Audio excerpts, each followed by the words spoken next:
Good afternoon, ladies and gentlemen. I hope you are all having a fantastic day.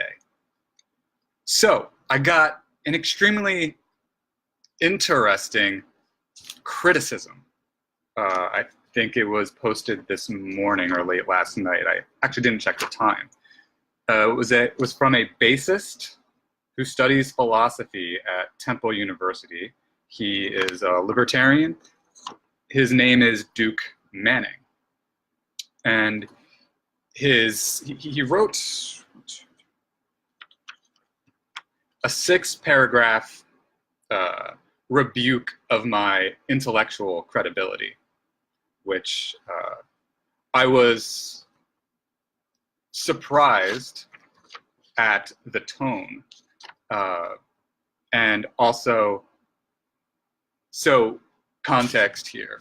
This is a gentleman I met when I was a member of the Libertarian Party. This would have been back in 2013 and through 2014. I believe I left the Libertarian Party in 2015, but I don't know the date exactly. And this was a gentleman I spoke with from time to time about my run for state assembly. I was a libertarian at the time, and he offered his advice on things he thought I might want to do, the platform he thought I might want to run on. And he made a few complaints about my videos more recently.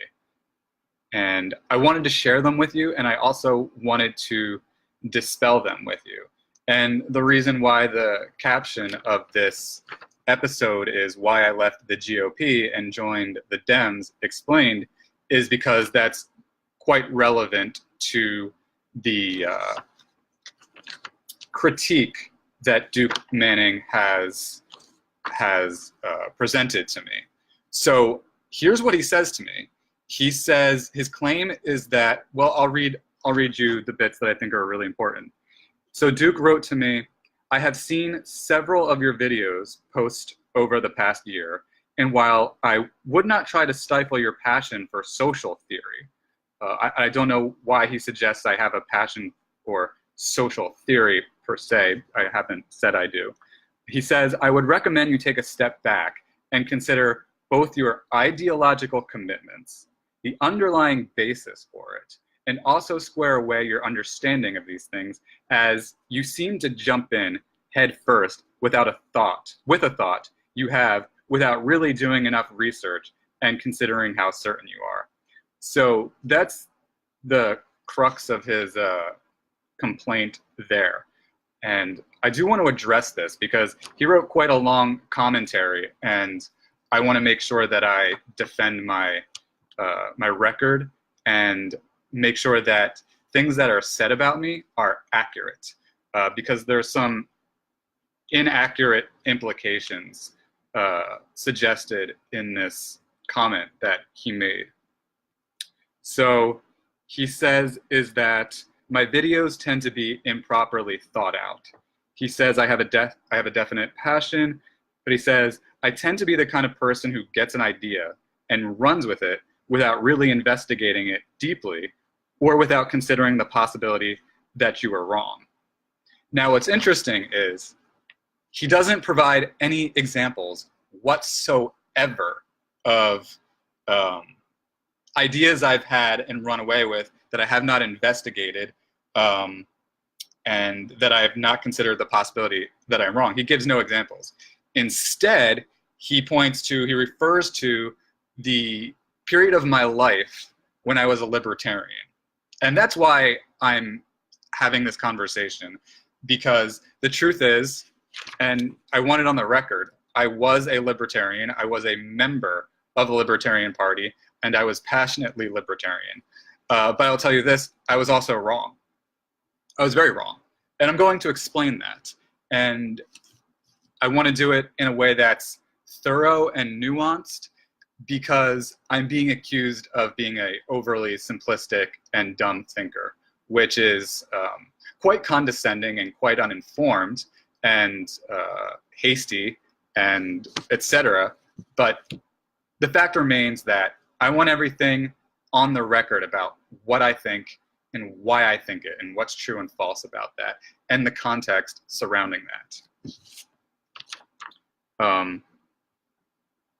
So he cites an example of when I was a libertarian, and he says, he talks about how there was a time, and this was in the very beginning of my Libertarian Party experience, that I suggested there should be a poll tax for voting. It is true, I had this belief. It was a very bad and stupid belief, but at the time, I did have it.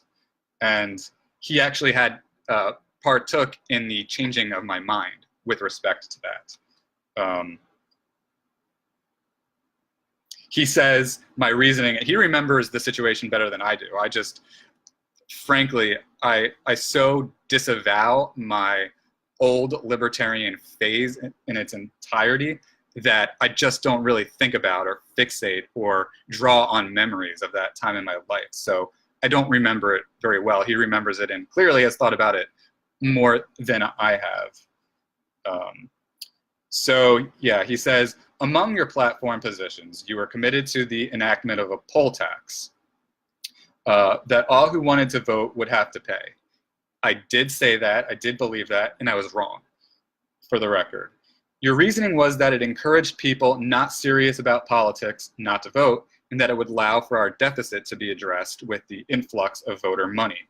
I spent the better part of that convention, he's talking about the Libertarian Party convention in which candidates were nominated, along with Kevin Farizzi, I sadly don't remember who that is, trying to dissuade you from that position because it was illegal, considered racist, and would further incentivize the underprivileged from voting and therefore empower those same people you have been speaking out against at length. I even assisted in a small way, he says, with your candidacy and had to constantly remind you that your voting idea was bad since you were certain it needed to be. I directed you to studies and the like that affirmed my position, but instead you would hear my concerns largely dismiss it, albeit politely. Well, thank you, Duke Manning, for at least conceding that I'm a polite person. We'll talk more about politeness a little bit later. And assert that your idea was different and that it would work. It wasn't and it wouldn't. So he's citing a view I had very early on in my libertarian phase, for the record, and I have the proof to back it up here.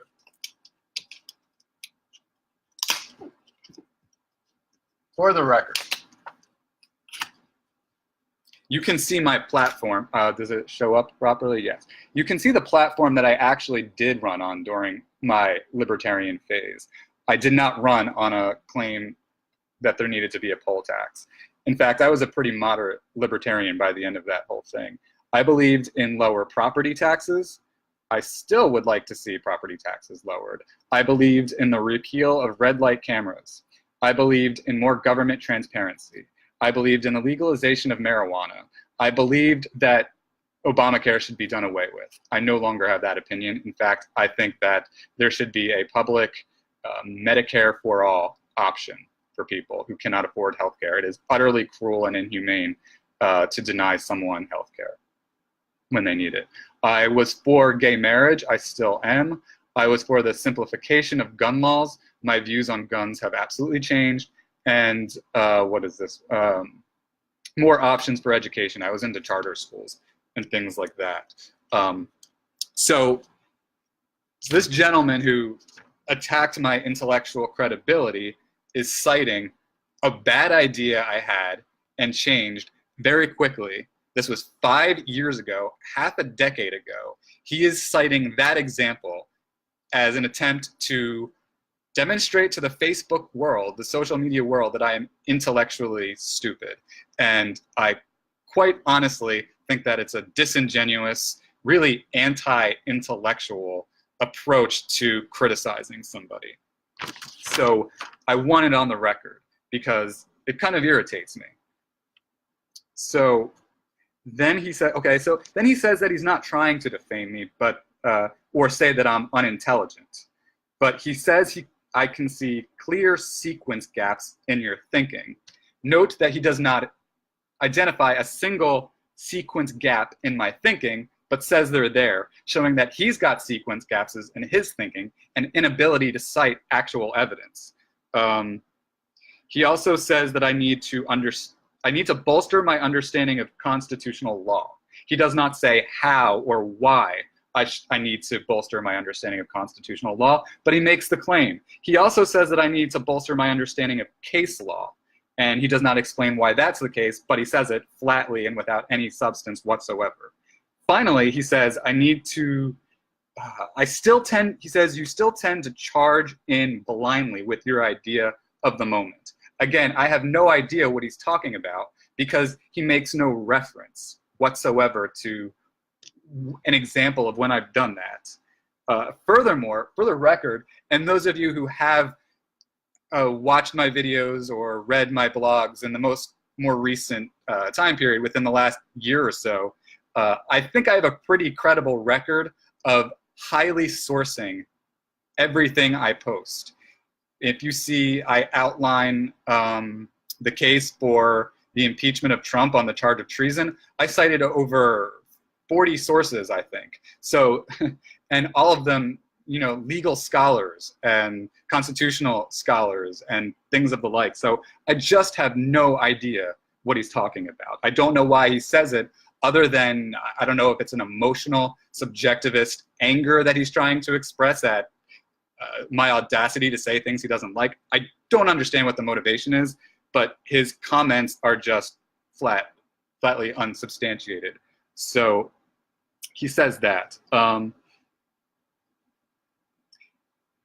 he says by looking through the comments section of my videos and from what he's seen of the content of my videos, that he can tell I'm repeating old mistakes he just doesn't make a clear case. There's no evidence that he provides suggesting that I'm so deeply misguided. Then he says, am I trying to silence you? No. But what I'm saying is you need to do more homework and likely do more direct grassroots work before you return to these public forum videos. Again, I don't know what lack of homework he's talking about. You can go ahead and watch these videos. They are all sourced. They're all sourced with references to newspaper reports, legal scholars, constitutional scholars, other policy experts, etc. I just don't know what missing homework he's talking about. I don't know why he says this. I challenge him to substantiate his claim, but as of now, he has not. So it's just a lot of sophistry, if you ask me. This is interesting what he says. It blows my mind that he said it, because again, I have no problem with criticism.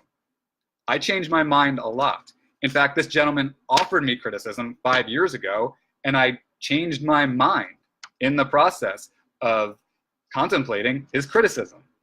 If you know me, throughout the decades, I've been a guy who changes his mind a lot because I'm very open to other points of view.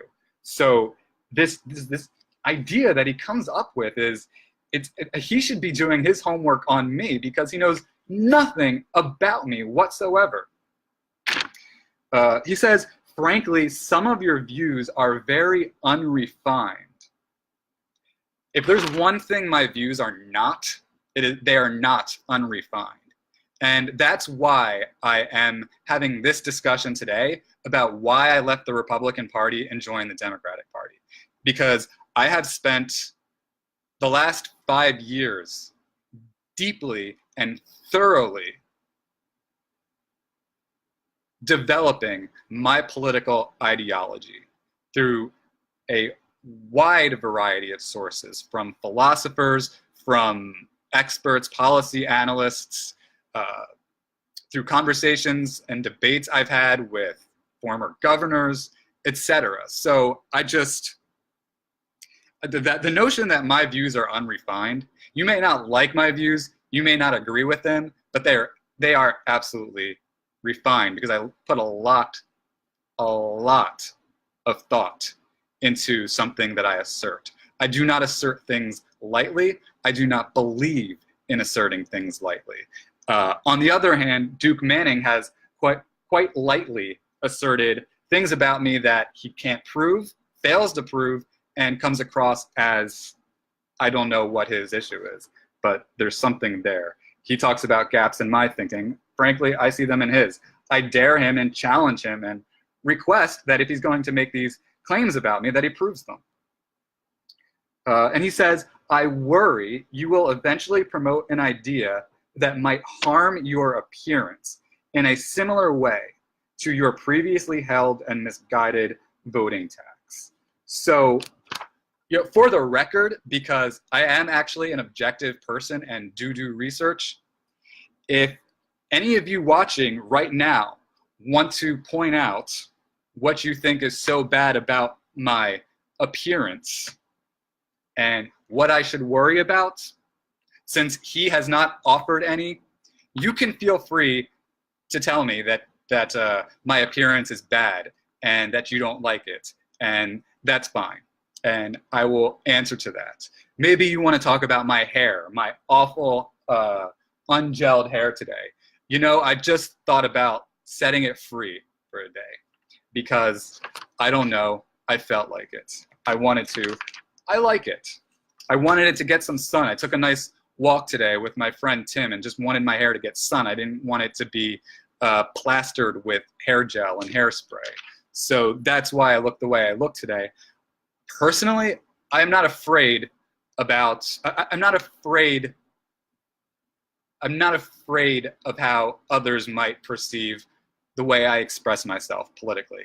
I've run for 3 political offices, and I've subjected myself to the scrutiny of every critic who was willing to offer me advice. The approach I took to running for office was to ask any person who was willing to give me 3 seconds of their time, what was wrong with what I was doing? How could I do it better? So again, this nonsense, this garbage from Duke Manning, that's what it is. And I challenge him to prove his point. So the reason I brought this up, the reason I had to do this is because this gentleman, he cited an example of when I was a libertarian 5 years ago. I'm absolutely not a libertarian now. I'm a registered Democrat. He cited that as evidence of my inability to think, and inability to approach politics. He was right if he was talking about then. I was an extremely misguided libertarian in 2013. I am no longer. So I want to provide, for the record, some of the key details of my political thinking, because I want it on the record that I think very deeply and very thoroughly about my political philosophy and about my political agenda. Any suggestion to the contrary is absolutely not true. Absolutely not true. So where does this all begin? I'm going to give you a little bit of context here. All of my life, up to the age of 25, I was a moron. I was stupid. I was a jerk. I was troubled. I was chronically depressed, and I was deeply ignorant. So the fact is that in the future, if people bring up things about my life, anything prior to 2015 or so, the fact is I was a shoddy person for a very long time. I was angry. I was a very angry person. And frankly, I thought I was better than a lot of people. It's hard to talk about because I'm so ashamed of who I used to be. So ashamed. It bothers me every day. It's embarrassing every day. But the fact is, it is something I must live with. When I was a kid, I didn't give a damn about education. I hated school. I didn't care about the world. I didn't care about things like politics. When I was a kid, I never, ever thought about politics. If you watched my previous video, you might remember that I was exposed a little bit to politics because my former stepmother, she is no longer my stepmother, she was the press secretary to the governor of New Jersey, Christie Todd Whitman. That meant nothing to me. It really didn't. I may have made an offhand remark as a fourth grader saying I wanted the Democrat to win because I heard more people saying good things about Democrats, but I did not put a profound degree of thought into it. I didn't care about politics as a kid. It's embarrassing, but it's true. I just didn't care about those kinds of things. So even through high school, I just didn't care about politics. There were, I think, two exceptions. I was opposed to the war in Iraq. I was opposed to the war in Iraq because I saw no reason why we should fight a country that had never attacked us. I was for the war in Afghanistan, on the other hand. The reason I was for the war in Afghanistan was because the Taliban was harboring Al-Qaeda, which attacked us.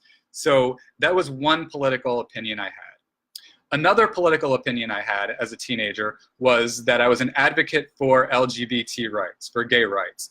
I went to Lawrence High School, and one day at Lawrence High School, they had what they called a day of silence. It was a protest. Each of us who wanted to protest the mistreatment of homosexuals in our society were to be silent the entire day.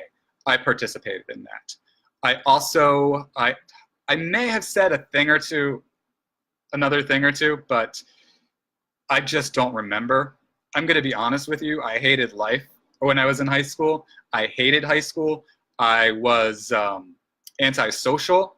I had no confidence, and I just didn't really interact too well with people. I was very much so a loner when I was in high school, and also oblivious pretty much to the world, very oblivious. So I don't remember much about myself, and I certainly don't remember much about politics and my thinking of politics. But I will tell you this. I was an ignorant person who did not value the incredible importance of knowledge. I did not. This didn't change when I started college. I attended Kane University in 2004 to study English, and I just didn't give a damn. I hated going to school. Even the English classes, I just didn't really like them. And it's embarrassing to admit, but frankly, I thought I was better than university professors. I thought they were corny. I thought they were blockheads. I thought that they were brainwashed by the system and that they were trying to brainwash me. That's just the way I thought about it. Certainly didn't think about politics. I did take a political science course. It was Intro to Politics or Intro to Political Science 101, whatever, I don't remember. That was 12 years ago. I can say I learned one thing from that class. It's the only thing that I took from it. So, and I got a B. I managed to get a B in this class having only retained one thing. So that may say something about the world of education, but that's another conversation for another day. The only thing I learned was that we move left, we move right, we tend to move left, move right, back and forth, Republican, Democrat, Republican, Democrat, and that tends to be, so say political scientists, the American political way. For years, I just didn't think about politics. I didn't think about the world. I just thought about how I was feeling at that particular moment in time. I was extraordinarily impulsive, and actually I was a nihilist. I don't know if you're familiar with nihilism and this idea that nothing has any meaning or value or purpose, but I did slip into that kind of thinking. It's true. I regret it deeply. I was so oblivious to the world and even to myself that I don't remember the kinds of things I said. I have a few journals that I've kept. They sicken me when I reread them just to try and get a kind of remembrance of how I've evolved. But that's just how it is. So when did I first actually get interested in politics, and what was my thinking then, and how did it evolve? Okay, so context. I was 25 years old. I worked as a cashier at ShopRite. Despised working as a cashier. I had dropped out of college. I was pathetically poor and miserable. I had self-published a book. I tried to sell that book. I failed. I wrote a novel, and then upon reflecting on it, I decided that it was a very bad novel, and I threw it in the garbage and got rid of it. And I was miserable, I was confused, had no idea what I was doing with myself, and my wife suggested that I read The Fountainhead by Ayn Rand. She said that it seemed like something that would inspire me. So I did reread the book, and the book had a huge impact on me. And it was strange because I had actually read it before, and it had no profound impact on me when I read it then. Really, Ayn Rand got me to think about the concept of individualism. I had never thought about really that concept. She talked about individualism versus collectivism. And that was interesting to me. And so I began researching Ayn Rand, and I researched her methodically, and I read virtually everything she's ever written, probably more than 3 times, and at least. And one thing she said which struck me and really instigated within me an interest in politics was this. She talks about property rights. She talks about, in the context, let's say, of taxation. Ayn Rand talks about how you have no right to take money from her, therefore theft is wrong. It's a violation of your freedom to have something. And initially, I did not agree with this. However, I thought very deeply about all the things she said, and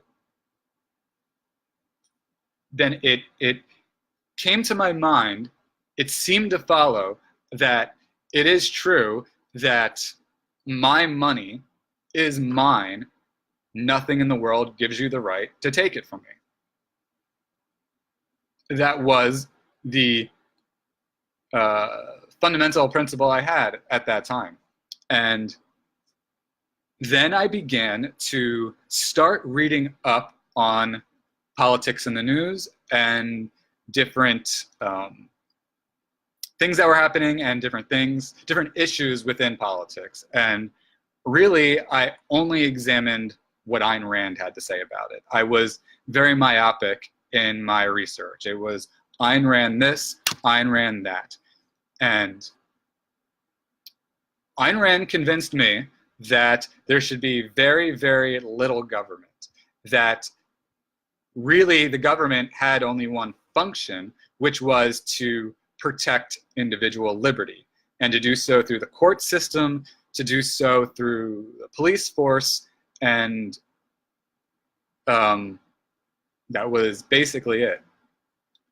And I believed this, and I began to interpret the world around me and the political events taking place. I began to interpret them through that simplistic perspective. Now, one thing Ayn Rand argued, which I agreed with, was this, that the large and overwhelming majority of people, let's say of employers, would treat their workers right. And if they didn't, well, the worker could always get a job elsewhere, and it would be a really easy thing, and they would get a better deal. That seemed to me very obvious, because I was what one may call an idealist. Not an idealist in the sense of Immanuel Kant and the like. Rather, an idealist, if you use the other concept of the word, thinking about how the people are great and we must do these great things.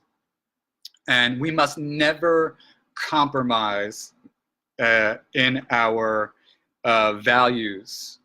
Not quite that, but really, maybe more than idealism, I would describe it as I had a really naive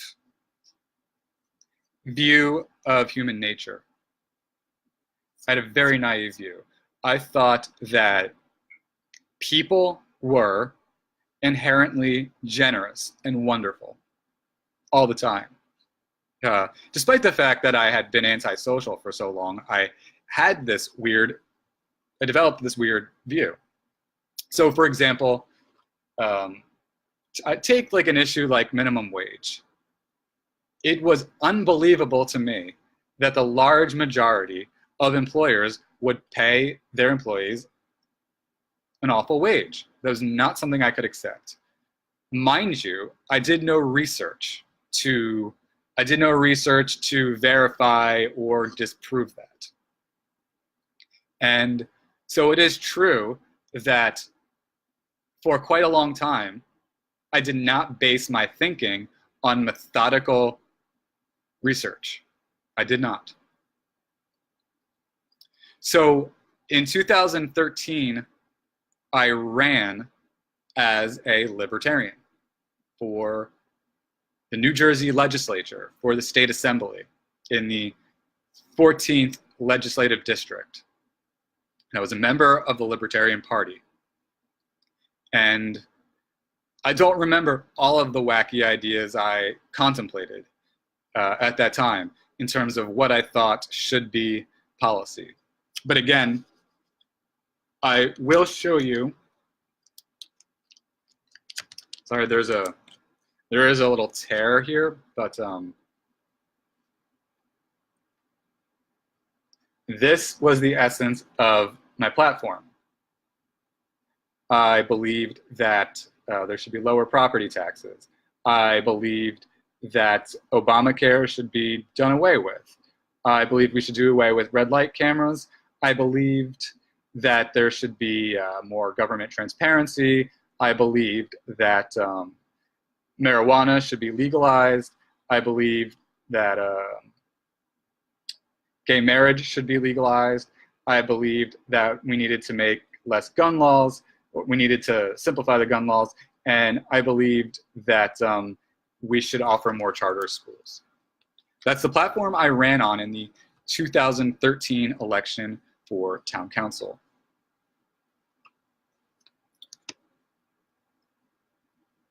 Midway into that run for office was a very interesting period because initially in my libertarian thinking, I was what one might call a laissez-faire capitalist libertarian. That is, I believed in virtually no government. If you've read Duke Manning's criticism of me and my intellectual credibility, which he did not substantiate properly, it is true that during the period, the early days of my candidacy for town council as a libertarian, I had wacky ideas. He mentions the fact that I believed, quite ignorantly, that there should be a poll tax. Yes, I believed this, and yes, I was utterly wrong. So I went on the record. I had wacky thoughts for a long time, and that was one of them, and I don't believe it. I don't believe there should be a poll tax whatsoever. In fact, I am not even comfortable with the present approach that Republicans are taking with voter ID laws because they make it harder for minorities and the poor to easily obtain necessary identification for voting. So I'm going to say that if you want to make a generalization about me, you really can't look to things I did and said in 2014, 2015, because I just don't think the way I did then whatsoever. Now, my libertarian ideology actually evolved, and I became a moderate libertarian, or what one might call a safety net libertarian, perhaps. That is to say, I was not comfortable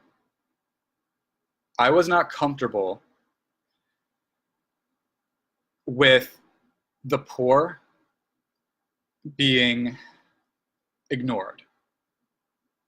I was not comfortable with the idea that there should be no welfare whatsoever for the poor. To me, it just seemed cruel. To me, it seemed quite clearly a psychological fact that some people just lack basic confidence, people lack a sense of purpose, and people lack, a lot of times, knowledge that is necessary to further themselves. And when this is the case, it doesn't make sense to me to throw those people in the mud and look the other way as they struggle. That makes no sense to me. I consider that to be the meaning of cruelty, or an example of cruelty. And I think cruelty is immoral. And for those who argue that there's gaps in my thinking and that I don't thoroughly think things through, actually, I would scour definitions of words of things like cruelty and really think about what they mean. And how cruelty has to do, for example, with, in one definition I read, an indifference to the suffering of others. I vehemently reject cruelty. I vehemently reject the indifference of others' sufferings. And no policy should promote this. No policy should promote cruelty. So I began to distance myself from laissez-faire libertarianism and began to become more moderate in my political views. I remained a libertarian throughout my run for state assembly that year in 2013. Come 2014, I don't remember exactly when I left the Libertarian Party, to be honest, and I don't remember when I joined the Republican Party. I think that I possibly I perhaps remained registered as a libertarian, but I no longer associated myself with the party. I disavow the Libertarian Party. I think the Libertarian Party is based on unrealistic ideas and cruel ideas, though their intentions may not be cruel. I think that the implications of their views tend to be cruel, or just not cognizant of how a lot of people tend to behave. And so I began distancing myself from the Libertarian Party and would call myself an independent. In fact, actually, while I was still running as a Libertarian candidate with my running mate, his name was Don DeZarn, we would tell voters that we are independents who happened to be registered Libertarian, and that we felt no profound allegiance to the Libertarian Party. So those who still have a thought of me as someone who's a libertarian, I am not a libertarian. I left the Libertarian Party and became an independent. I believe the year was 2014, some point in 2014. In the fall of 2014, I ran as a write-in candidate for school board. I did this really with only one deeply held political view with respect to the heart of the commentary I was making and the things I was saying in furtherance of my run for office. And I wanted to get rid of the Common Core State Standards Initiative. I didn't like it because I thought it was over-standardizing education. And I believe that though there should be, clearly there should be educational standards, of course. And at that time, I did believe in some standards, but Common Core, to me, just wasn't vetted enough. I saw no evidence of it being thoroughly vetted. I began doing research and found that teachers felt that it was overly controlling and micromanaging them. Students were suffering from a barrage of panic attacks because there was an undue emphasis on standardized testing. This, to me, seemed to be problematic, so I ran against it. The next year would have been 2015. I became a Republican. I want to tell you the number one reason why I was a Republican, why I joined the Republican Party. Though there were other issues I held that were Republican issues, my biggest pet peeve, my biggest frustration was debt. I was of the understanding that the traditional Republican repudiated the notion that the government should borrow excessively. And I was deeply disturbed by the fact that I think at that point the federal debt was $19 trillion, and that concerned me. And I wasn't aware of many Democrats addressing that problem. So I was turned off by the Democratic Party. And I ran for town council that year as a Republican. And actually, my platform, by and large, my platform when I ran for town council, much of the platform really wasn't filled with what I would consider partisan issues. I believed that the mayor of the township, of the municipality, should be elected by the people. That is not the case in East Windsor, where I live. In East Windsor, the mayor is appointed by the members of the town council. I rejected that, and I wanted to change that. I also didn't like the fact that it is legal in East Windsor to donate to a mayor's campaign or a town council person's campaign and get a government contract. That was something that bothered me. So I ran against the town council to do away with pay-to-play policy, or a failure to address the ethical problems that exist due to a pay-to-play culture. I wanted to do away with that. And I was, of course, concerned with the township's debt. Debt was, by and large, though, the biggest issue for me as a Republican. And the reason I felt nervous about debt, especially the excessive amount of borrowing that the United States was engaged in, is I thought it was cocky and I thought it was reckless. And I thought, while it is true that we, in theory, could get away with being in such debt because we're one of the richest countries, and who's really going to force us to cough up all that we owe, to me, it was just a bad practice. And it could just so happen that we become accountable for our debt in a way that we're not prepared to handle, which could have economic problems. That is, by and large, something I still think. I was very bothered by the agreement that was made by Iran and much of the rest of the world, because I didn't trust Iran.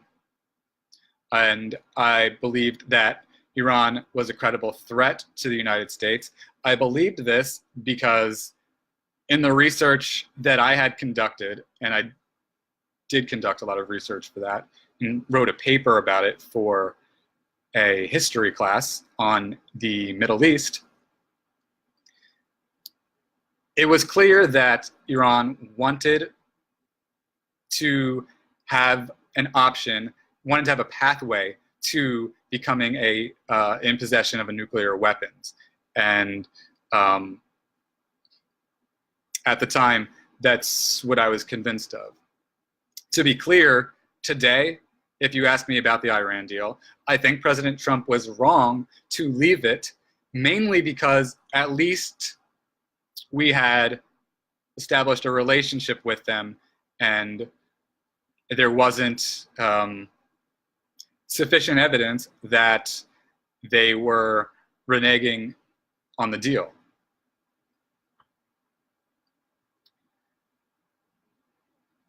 Around 2015, we started vetting candidates for the president.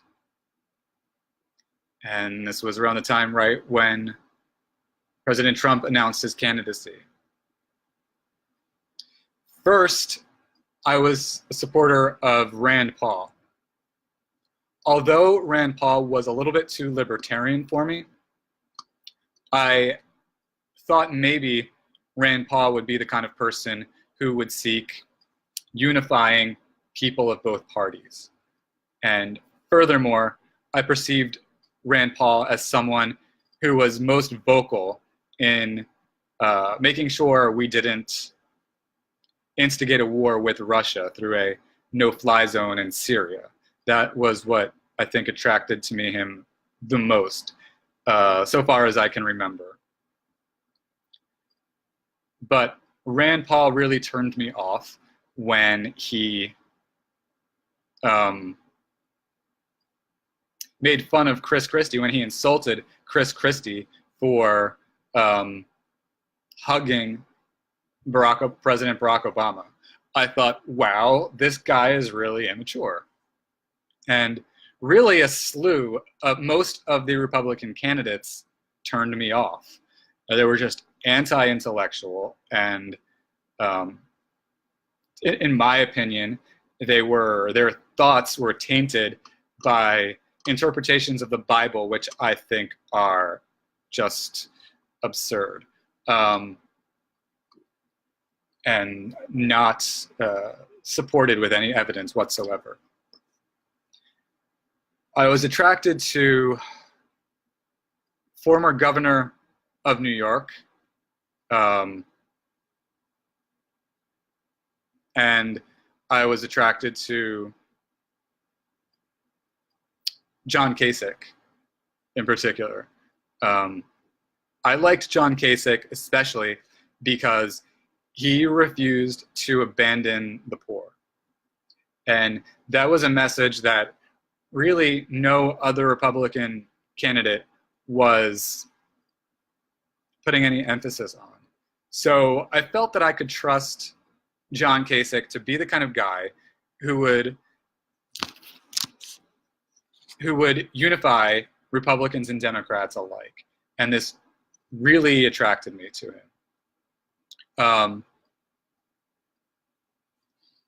When he lost the primary, I was extremely disappointed. And I really didn't consider the Democratic candidates because I was afraid of what economic policies they might pass, what kind of agenda they might have. I was just turned off by the notion that they might borrow a lot more and put us into greater debt. I was bothered at the time by their idea that there should be universal health care. Bernie Sanders, for example. With Hillary Clinton, I thought she just had such bad judgment that there was no way in the world I was going to vote for her. I was disappointed with Hillary Clinton, first of all, because she voted for the war in Iraq, despite the fact that there was no evidence that Iraq possessed weapons of mass destruction, that they were targeting us in any kind of planned attack.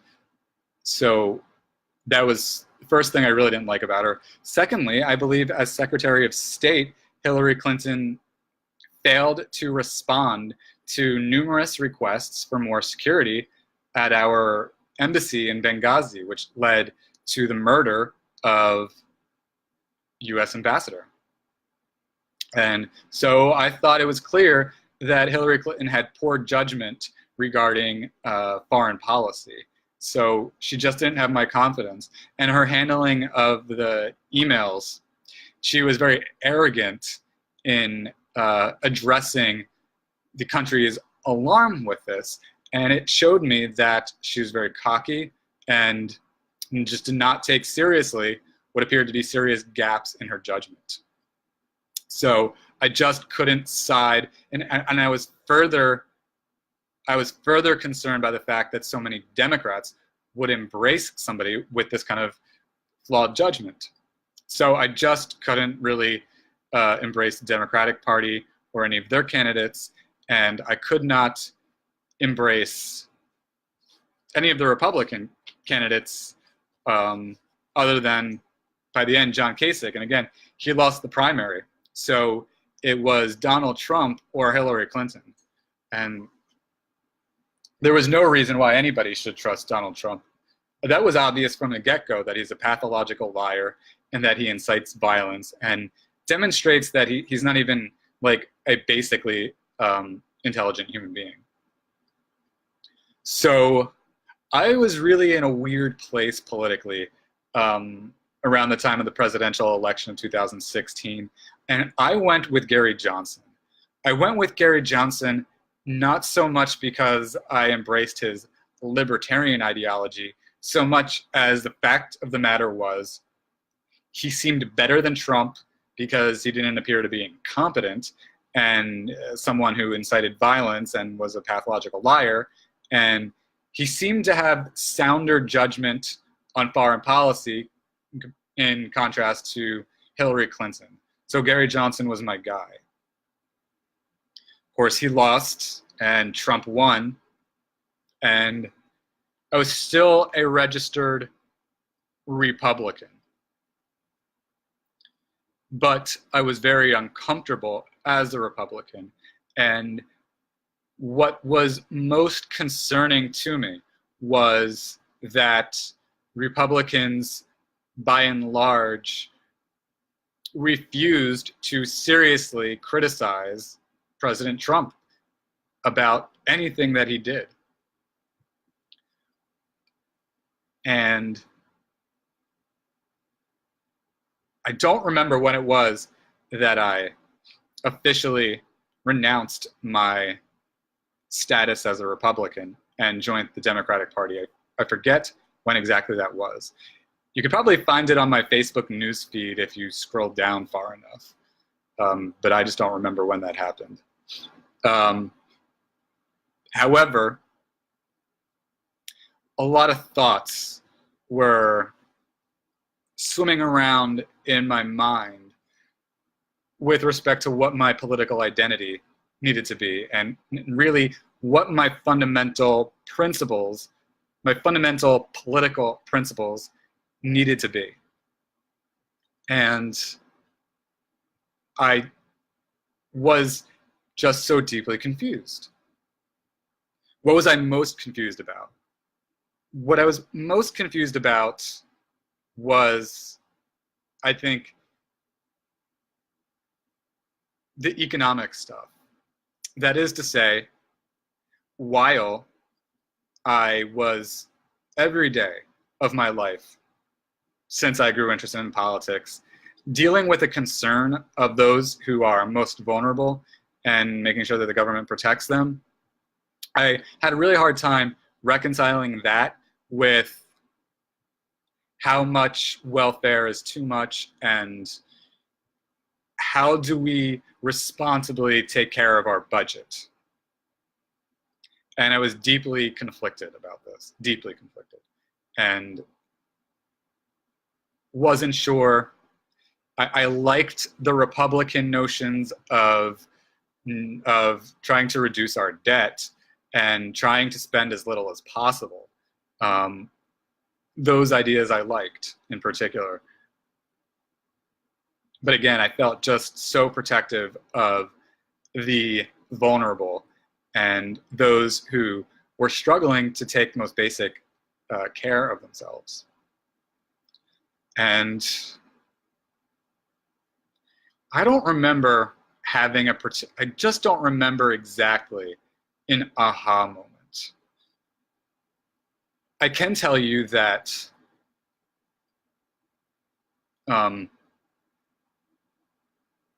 have developed some principles that guide my political thinking. And so I want to take some time to get a little bit more philosophical here. And I want to answer some charges that were made against me, as I made in the introduction of this episode. Charges made against me by Duke Manning, a libertarian bassist who studies philosophy at Temple University. He said that he would recommend that I step back and consider my ideological commitments, the underlying basis for it, and square away my understanding of these things, as I seem to jump in head first with the thoughts I have without really doing enough research and considering how certain I am. I just really don't know why he said this. And if he's basing it on who I was 5 years ago, it's just, I'm not who I was 5 years ago. So please, ladies and gentlemen, make no judgments about me based on who I was 5 years ago, not even 4 years ago, not 3 years ago. What is the threshold? When was that time period when I really started to consider myself comfortable with my political philosophy and confident in my political philosophy, and to have a defined political philosophy? I just don't remember exactly when it happened, but I can review with you some fundamental questions that I've addressed that have established how I think and what I think. So let's begin with some very fundamental questions that I have mulled over since 2013. Well, really since 2011. It's 2011, when I first began to start thinking about politics, and at that time was a radical, super laissez-faire libertarian kind of guy. I think the most fundamental questions we need to ask are these. Really, two questions. Well, no, first, ethics. Before we can talk about politics, we have to talk about ethics. And I will, speaking of ethics, if I get to it, I want to talk to you about politeness today and the importance of politeness and civility in our global culture. But I'll get to that later. I want to begin with ethics. Actually, I want to get really philosophical here, and I want to start with epistemology, theory of knowledge. Can we know anything? To me,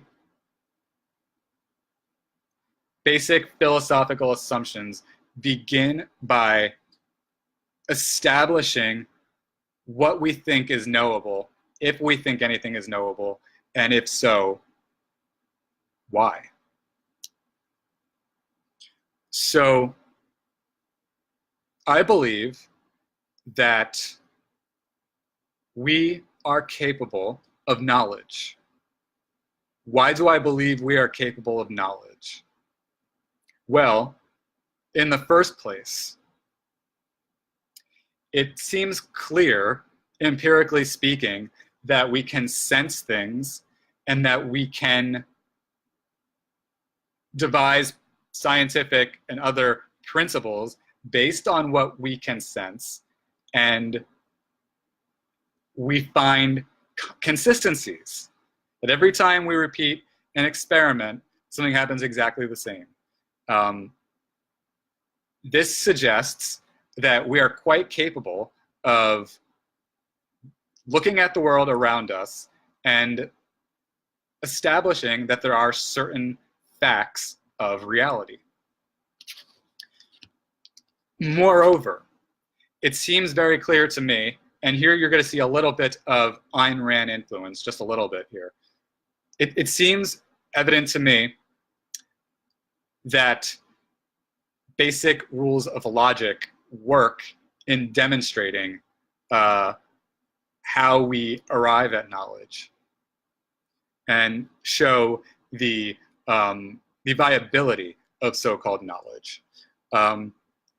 If you read some of Ayn Rand's comments on epistemology, you will note, in fact, in Atlas Shrugged, where she really establishes the basic tenets of her philosophy, she talks about two ideas that she cites Aristotle in when she talks about them. She talks about the law of identity and the law of non-contradiction.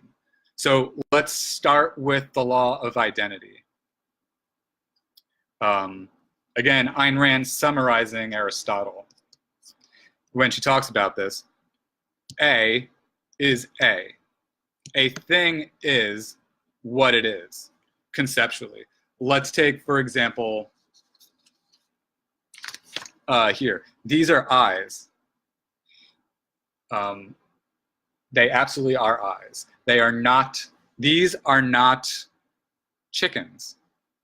They're eyes. Now, you might argue you just call them eyes, and that is true, but I'm talking about the conceptual law of identity, first and foremost. That is, again, a thing is what it is. This thing that I'm speaking to is a webcam. It is a thing with which on a computer which captures video and sends it to the world on the internet, etc. So the law of identity exists. A thing is what it is. I am Sean O'Connor. It is what it is. See if we can think of other examples of, even just take a word. Take the word cat. The word cat is the word cat. Or the word yellow. The word yellow is the word yellow. The word yellow is not a motorcycle. So that's, as Ayn Rand explains, the most fundamental epistemological truth, the law of identity. And she talks about, again, citing Aristotle as her reference, she talks about the implication of the law of identity. And that is the law of non-contradiction. Since we know a thing is what it is, we know a thing is what it is, it therefore cannot be something else. It is a contradiction. It would be a contradiction to say that the word yellow is a motorcycle. It is literally saying something is something that it is not. Right? In its crudest form, we would call that a lie. But sometimes we make accidental contradictions. None of us is perfect. So this is the basis of my epistemological outlook. This is how I make determinations in any aspect of my life. Now, I'm not going to argue to you that I am perfect in the art of logical thinking, that I'm perfect in the art of identifying contradictions and therefore not making them. I have contradicted myself in the past. It's not psychologically possible to be a perfect human being. And therefore, we are all prone to contradictions here and there. But the art of self-improvement requires that we remain aware of contradictions we accidentally make, both through introspection and through being open to the criticism of others. And that's another thing that disappointed me.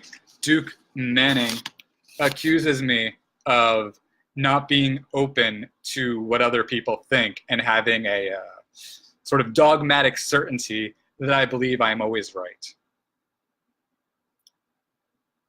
While I maintain that we are capable of knowledge, and I would say this is almost absolute, that we are.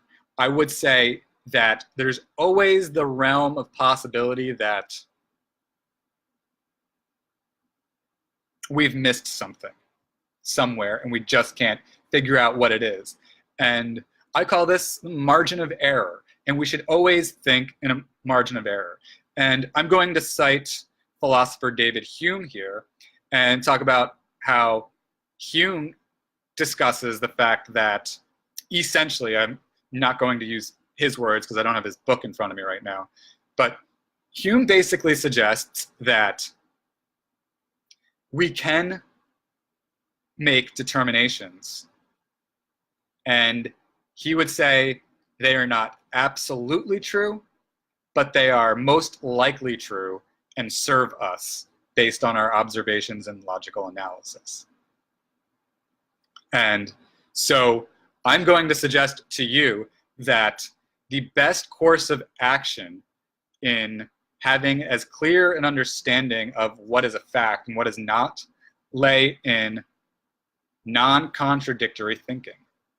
And both in terms of abstract conceptual analysis and in analyzing empirical data. So, by the way, to the accusation that I don't think quite abstractly and deeply about the fundamental pillars of my ideology is a lie, and probably just a result of ignorance and making a hasty accusation without full knowledge of me. You don't know me at all, really, and you're making all these weird claims about me that you don't even back up. But that's aside from the point. I'm doing this today because I want it to be clear. I want to be clear about exactly what I think, and that it is not what I have thought in the past. So, okay, that's my theory of knowledge. That's my epistemology. When I look at things in, let's say, ethics, then, for example, my standard is, do I see a contradiction in claims of how we ought to treat others, how we ought to treat ourselves, and the things we ought to prioritize? Do I see a contradiction there? I am always looking for the contradiction. And if I'm not, I want to be reminded, hey, Sean, look at that. That's a contradiction. So let's talk about ethics, because ethics must be discussed and understood before we can talk about politics. Let's start with the ethical question of what should we value most? What is the most important thing in life? To me, and this is something I have said consistently since, I don't remember the day or the month of the year that I established this idea, but it seems to me self-evident, but I will talk about the logical aspect of it, but it seems to me self-evident that human beings, their top priority ought to be thriving. What does it mean to thrive? That is, I will grant you, a loaded question with a lot of discussion to be had, books to be written. And I do not want to suggest to you that I am the all-knowing expert on what it means to thrive. If I did, I would perhaps be a billionaire and would have the power of persuasion that is so strong that Trump would have been impeached many moons ago. So I do not, by any stretch of the imagination, suggest to you that I am an expert on the art of thriving. I do, however, think that the logical case can be made that we ought to thrive. And I don't think it takes a person in the ivory tower with decades of research on ethics to make this observation. I just don't. So here we go. Why is it that people ought to thrive?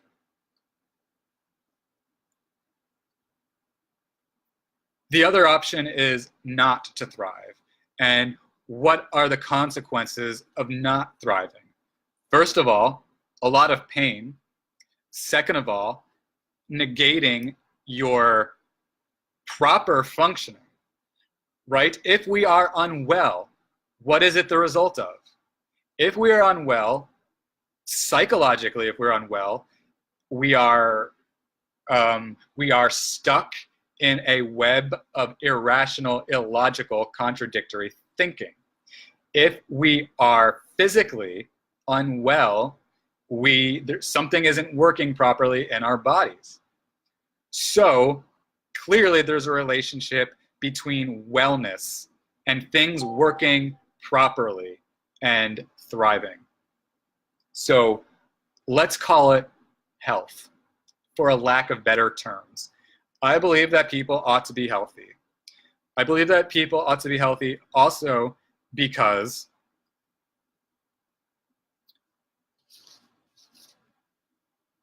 it enables richness of experience. You get to experience being an ethical person. You get to experience intellectual efficacy. You get to experience a reduction in pain. You get to experience happiness. You get to experience meaningful relationships. You get to experience the most possible meaningful life. It's about life being meaningful. To not want to thrive is to degrade life. And I argue to you that to degrade life is, to want to degrade life is to have an improper value judgment about the value of life and experience and reaching our optimum potential. Now, this is all very abstract, and I want to be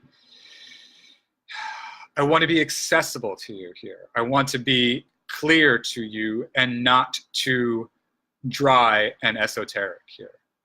I'm trying to speak practically.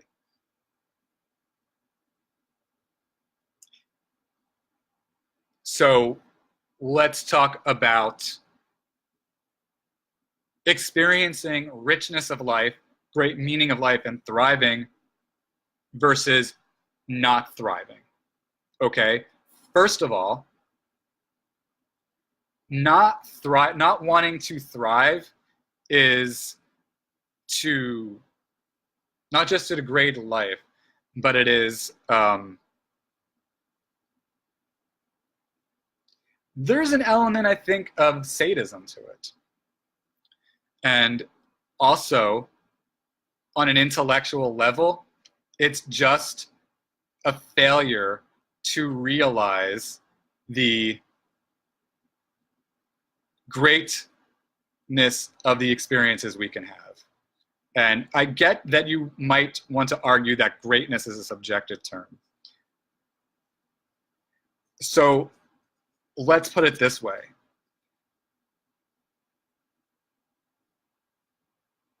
At the end of the day, if you choose not to thrive, which may be your moral right to want to go down that path,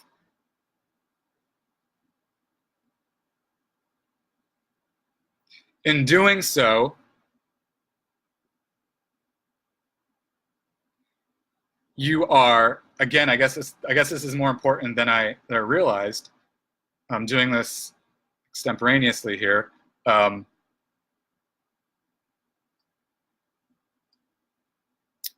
That the ignored, to ignore and degrade the, I would say this, to ignore and to degrade the potential of the good life is just that, and will be based on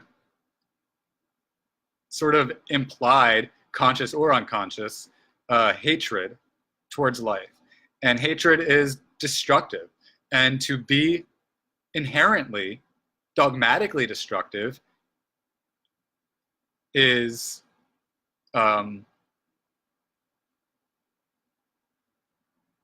not, first of all, consistent with what tends to be human instinct, which is to survive.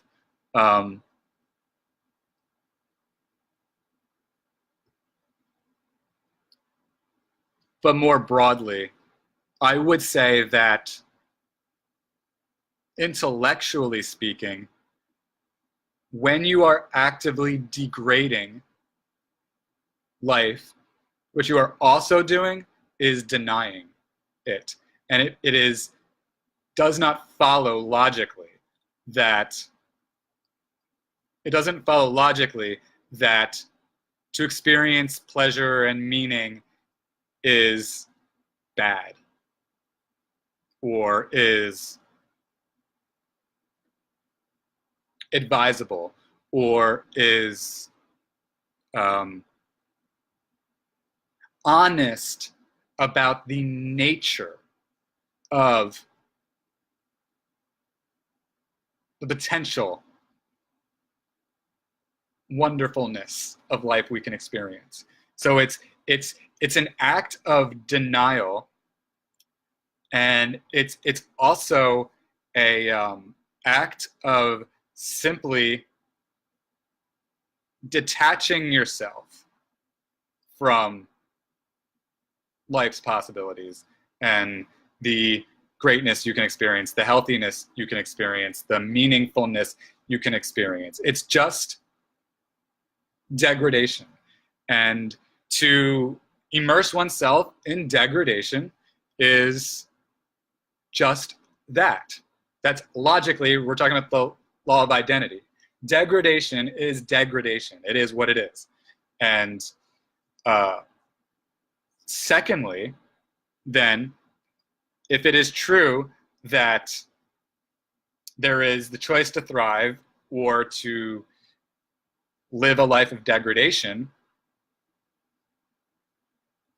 we must ask, how do we treat ourselves in that context, and how do we treat others in that context? In the context of how we treat ourselves, I would say this, to be as logical about it as possible. To choose to degrade yourself, that is your choice. If you want to make that choice, speaking, I guess, ontologically, speaking psychologically, perhaps is the better word, speaking psychologically, you can choose to go down that path. However, one would note it is usually a result of delusional thinking or self-esteem crisis or a fixation, a sort of a sadistic way about you. And again, you can make that choice, but that's what will be happening within yourself. As to how we should treat others, and this is where we get into, this is going to have political implications here, and this gets into the nuances of my thinking.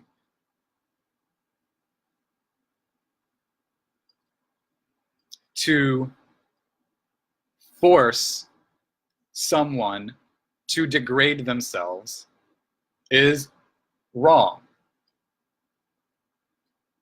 Why so? This is one area where I would argue some aspects, some libertarian implications or ideas are logical. Nothing in the universe gives you the authority to rule over me and control me. Therefore, so it starts in a concept of authority. And this is where, again, this is where political questions must arise. When should there be authority? And how should we determine who should have any authority over anybody? For much of human history, it's been tyranny. People who have viewed themselves as the person who should be in charge and run the show. And the question has to be asked, what within the world, within this empirical world, suggests that any one person should have authority over another person? So, in other words, if we're asking a question about should you be allowed to prevent other people from thriving, where would a basis for that exist?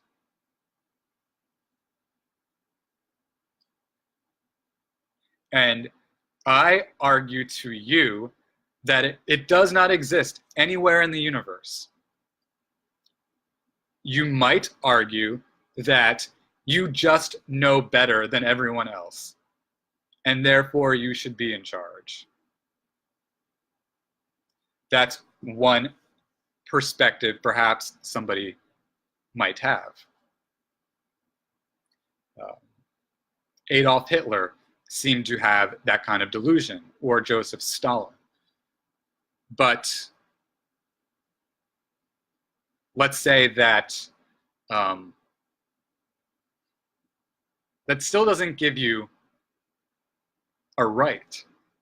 So let's say you wanted to be a, let's say, belligerent monarch, so to speak. What gives this monarch the right to rule over you? This monarch, he or she is just so smart that you must just listen to this person. I think, speaking like on just a very, very technical level, forgetting other ways of looking at it, just on a very technical level, you knowing more still doesn't, there's no dictate from God, no dictate from any sovereign entity that says, just because you know more than me, you should have control over me. There has to be a dictate. There has to be a basis for authority somewhere. And it doesn't come out of nowhere because someone thinks they're the smartest person living, the most powerful person living, and therefore the person most capable of maintaining order or what have you. That is because, first of all, well, or one other consideration here when considering this is that we all make mistakes anyway, and it's very unlikely that there exists really the smartest person in the world. First of all, people throughout the world have different areas of expertise. And people are going to know different things about different subjects. But even if we talk in the realm of politics, no individual can focus on every aspect of politics. That's not possible, empirically speaking. It's not possible. You can have policy experts. Yes. And I think we get into thoughts that Plato had about the sort of ideal world where we have the smart elite having rule over the less smart, the policy experts ruling the people.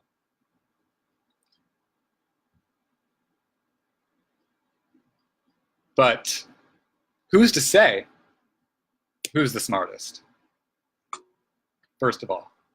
And I'm not saying, yeah, you could probably sit there and look at individuals and say, well, that person has, passed the test, passed some test to prove he has retained X amount of necessary information, right? But the smartest, the great policy expert elite, as a friend of mine has pointed out, we talked about Plato's Republic. I work as a tutor, and that's one of the subject areas that I tutor is philosophy. And we were talking about Plato's Republic, and he pointed out, so I would like to cite him. He pointed out, who's to say that someone who's not part of that elite, they're given the proper education, can't learn, for example? Who's to say that the smartest people in the world can vouch for the potential or not publicized intelligence of those around them, right? So intellectually, we see that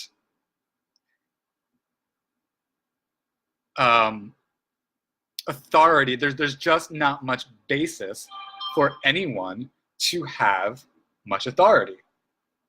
Forgive me for one moment, because I have a text message. I thought I did. I didn't want to ignore my wife if she was texting me. I would have had to go. It would have been the ethical thing to do, the good husband thing to do. But alas, it was not her. So, authority. This then leads to, in my thinking, contemplation of democracy. There seems to me no basis that any one individual ought to have their political will count more than anybody else. There's no rule in logic, there's no implication in logic, and there's no message from God. So, yes, it seems to me, reasonable that a democracy is a good idea, since none of us is inherently better than any other. In terms of, if you look at even let's say someone has poor ethical character or is very belligerent, that person one day could cease to be belligerent and become a great person. So again, nothing really makes someone so fundamentally inherently better than another person or worthy of control over others. So it seems fair then to suggest essentially that either the majority or the plurality should, of a democratic debate and vote on things, should have the say. So in contemplating the question of who should have authority, democracy makes sense to me. Now you can cite Winston Churchill, I believe, was the one who said that democracy is seriously flawed, but it's better than our other options. I'm going to agree with that. And that's a similar point of view I'm going to have on capitalism, and I will get to economics soon. But what I want to have established at this point is that my political thinking starts with the desire to root out contradictions and to find, therefore, consistencies and non-contradictory ideas and things we can empirically verify. That's the way that I think about things intellectually. That's how I approach all questions in life. As I've mentioned, none of us is perfect. We are not omnipotent, omniscient creatures. So while we may strive to be non-contradictory in our thinking, it's inevitable that on occasion we're going to contradict ourselves. I grant this. I'm always open to being told that I'm contradicting myself and trying to understand how, why, and correcting my thinking thereafter. I then ask myself, okay, it's time to contemplate ethics. What should my top values be, and how should I therefore treat myself, and how should I treat others? I argue that we ought to thrive, and if we choose not to, that's fine if that's what you want to do, but certainly nothing in the world gives you the right to interfere with another person's pursuit of thriving. And so I've looked at, for example, view of belief that you should be a monarch, or that you are just so smart, so you should have power over other people because you've proven your intellectual brilliance, and therefore. So I then suggested that the best option is democratic, since fair is fair, essentially.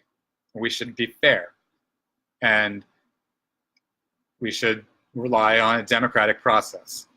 Mind you, I'm not an expert on the nuances of what can be done to make the democratic process ideal or better and better. I have a few ideas. Most specifically, I do not believe in the Electoral College. Specifically because I am just politically literal. I am a Democrat, first of all, in the most literal sense of the term. I believe that everybody should have a vote. I do not believe that everybody should, I'm not an extreme Democrat who believes that every policy question should be voted on by every person. I agree with our system of representatives. I agree with that because it's unreasonable to assume or suggest that everybody has all the time in the world to focus on political issues. Therefore, the division of labor notion of how we work definitely suggests that those with an interest in legislation and government, it makes sense that we have people voted to represent us who reflect our values and make and vote on possible legislation and proposed legislation, etc. So we've addressed now the issue of authority. That's, to me, the most fundamental political question, is where should authority come from, politically speaking, if at all? And I've demonstrated that democracy seems to make sense, representative democracy. Excuse me.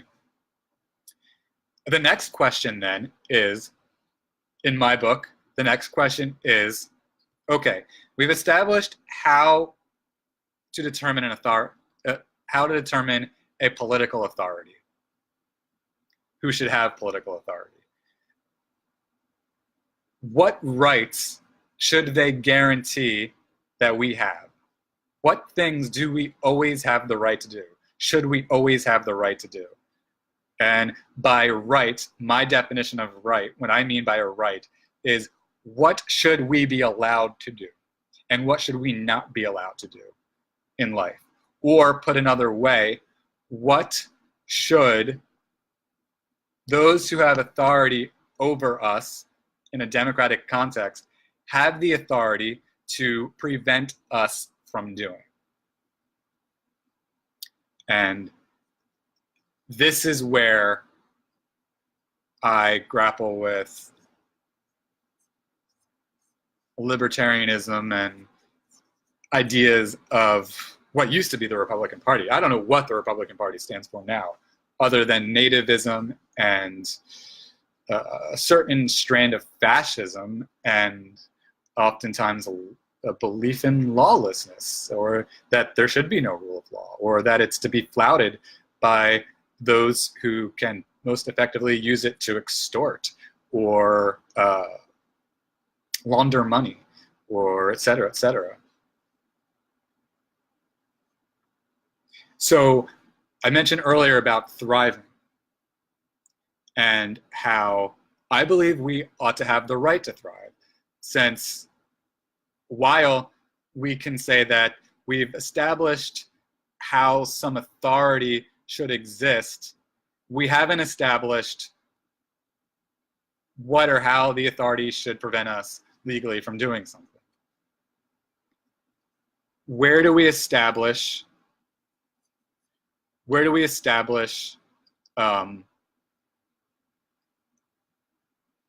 how to gauge this?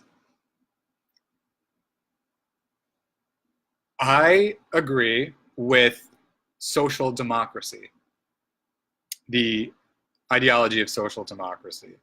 I used to have another word for it because I thought that the terminology would make it more explicit. And I called it safety net libertarianism. And though that term I like, because it, in my view, points out that libertarianism or freedom in general is good, but if pure freedom is permitted, then people get very hurt. And that's been a way of thinking that I've been developing since 2000. Since I joined the Libertarian Party, and, well, not right when I joined the Libertarian Party, but really when I started speaking to voters and listening to their concerns and contemplating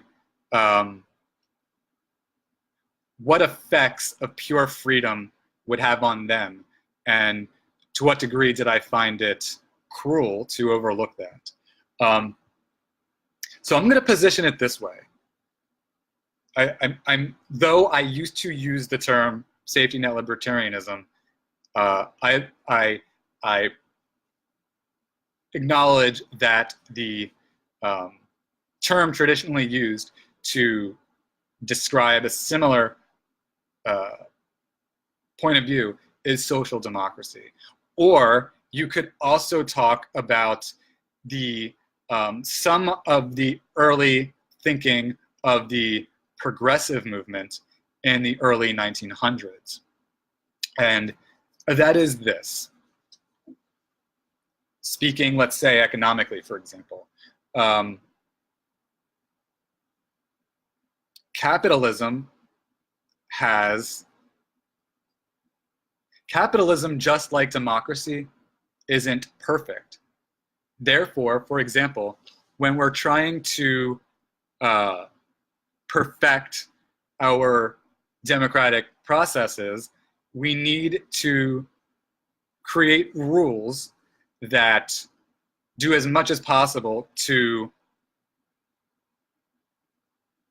curb the imperfections and the effects of the imperfections of democracy. I would argue the same thing exists in how we think about capitalism or freedom. That is to say that freedom, pardon me for literally a second. I quite apologize.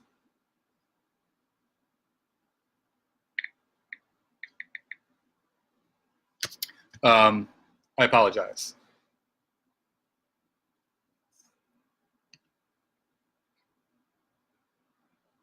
Freedom as a concept makes a lot of sense because you cannot thrive without freedom, right? Look at it in a sort of basic way. That is to say, if I'm not free to make enough money, let's say, to have my most basic needs met, if I'm not free to do that, then one, I would become dependent, therefore a less skilled person, less able person, with less control over my life, less intelligent, etc., or less knowledgeable perhaps, less skills. And number two, if I can't thrive, if I can't do things like make enough money to have my basic needs met, well, I'm not doing well. My my life could be threatened. I could starve to death, something like that, right? So it's clear that people should be allowed to take care of themselves, and that requires freedom.